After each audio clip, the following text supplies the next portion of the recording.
I've just noticed that apart from this to replace, I've also got to repair this green one. Now, green on Honda is usually an earth wire,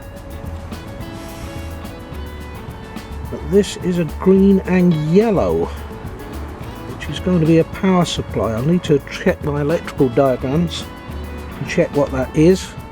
I'm going to need to cut that and put a repair over it. This wire's pretty dirty as well. I think I should clean that up before I try and repair it. Brown wire looks a bit dirty on this side as well. Maybe clean those wires up. I'll take this coupling off. I did buy some electrical things. I bought these self-soldering joint connectors. They come in different sizes for different sizes of cable. There's also some rubber covers or heat shrink covers to go over the top. These are heat shrink anyway.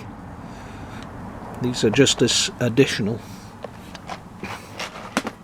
And of course, to heat them, I bought myself a little lighter powered or petrol powered heater, and it's got a nice little reflective surface here, so you can heat all round the wire without having to rotate the wire.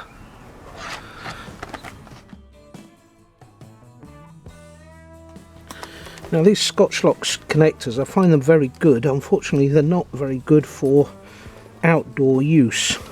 Alright, if you're working on the inside of a car where the joint will be protected by the car itself, but they're not very good out in the environment where they do tend to corrode and you get all sorts of muck in them. I've seen some people filling them full of water resistant grease, or I forget the name of that other stuff, silicone grease, to try and protect them, but it does only do a limited job. They're not really, as I say, suited to an outside environment. That's that one off. Now I need to clean these wires up. I think I'll just cut that one as well. What's that? Oh, there's those two to repair. The inside of that, to me, I don't know if the camera can pick it up, but that looks a bit green and corroded to me.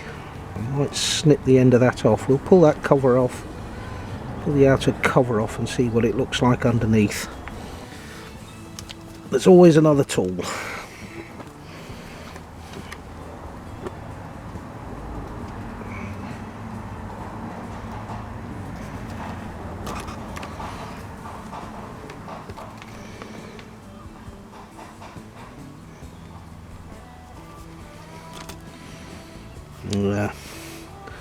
I don't know if you can see that, but they're pretty green and crusty at the end.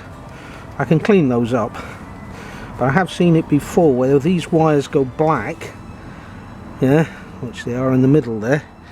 It becomes difficult to clean up and they no longer make a good contact, so I may have to strip this back a little further.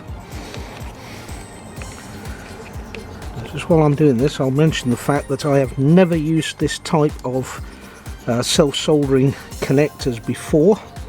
This is a new experience for me, so of course if I make a complete hash of it, I won't be putting it up on video.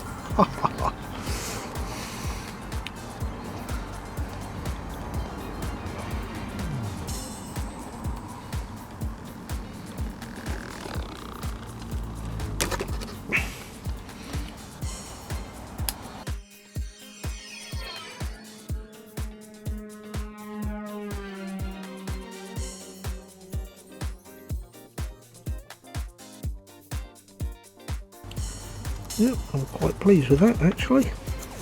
That's come up quite good. What I need to do next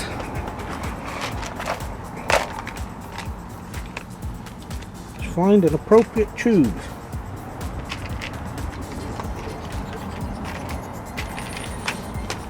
And that looks like an appropriate tube to me. I hope this works, I really do. I could mess this up terribly. Slip the wire through there.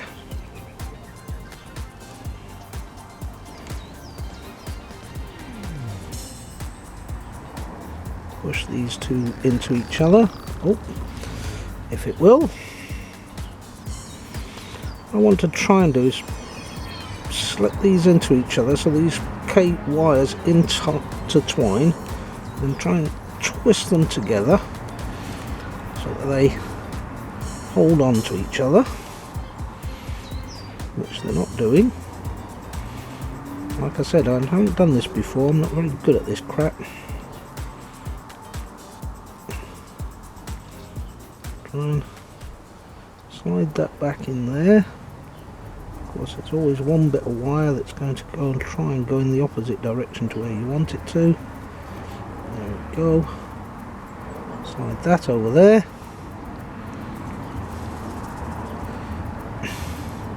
Get the other wires out of the way. Now, the way I understand it works is as you heat it up, obviously the solder in the middle here will melt. Solder the wires together. These two bands will clamp down onto the wire outer, and the whole tube will clamp down onto the wire, making it weatherproof. And of course, being the idiot I am, I've just repaired this and totally failed to film it. Now that needs to be left to cool for a minute. It's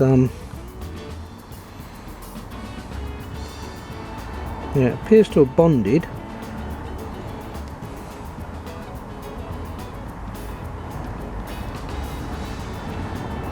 Yeah, I've got a feeling that seems to have worked. So since I've got another one to do, I'll film that.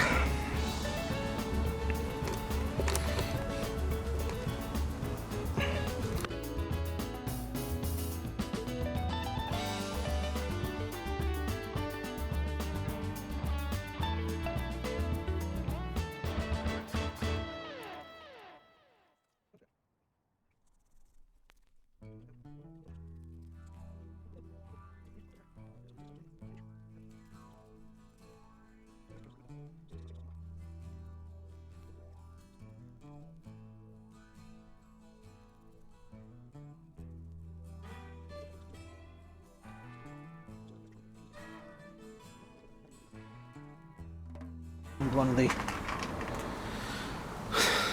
elastics.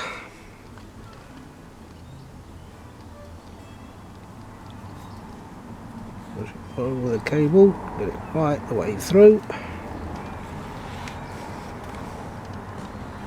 Push these into each other.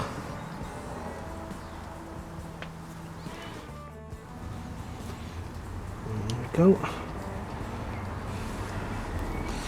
I need to slide this far enough over so that that solder is across the copper. Now it's just long enough, look, just long enough. It's actually touching the end of this, but when I heat that end, I think it's going to melt this.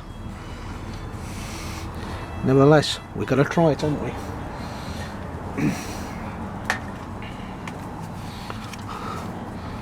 Light the heat gun. Over the solder.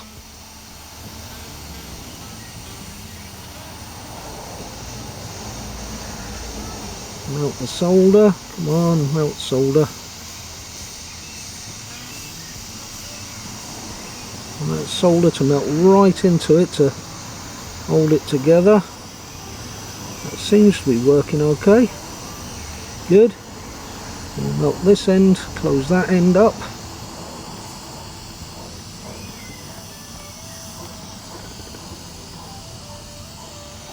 And close this end up.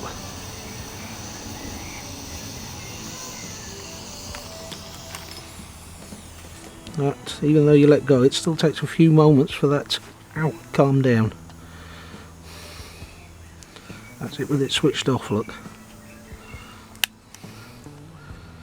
That's a little locking device to stop you starting it by mistake. Ow, ow, ow, ow. And that's it, that's that done.